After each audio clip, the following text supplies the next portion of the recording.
L'Auditori Municipal de Miramar va acollir el passat divendres la presentació del llibre Miramar l'espai viscut, escrit per Gabriel García Frasquet i editat per l'Ajuntament.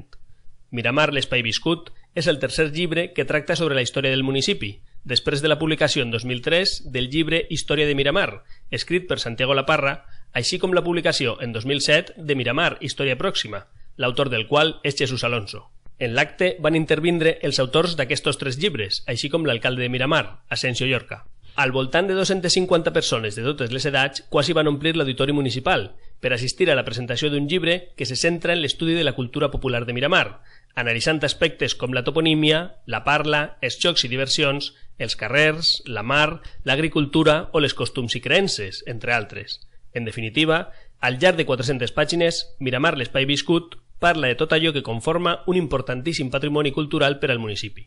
La presentació també va comptar amb l'actuació dels alumnes de l'Escola de Teatre, que van dramatitzar un fragment del llibre i interpretaren una part del sainet valencià per la fam d'heretar. En acabar la presentació, Gabriel García Frasquet va dedicar el llibre a totes aquelles persones que el van adquirir durant l'acte de presentació.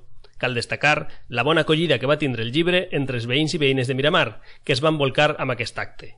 La presentació finalitzà amb un vi d'honor al Centre Social Lera.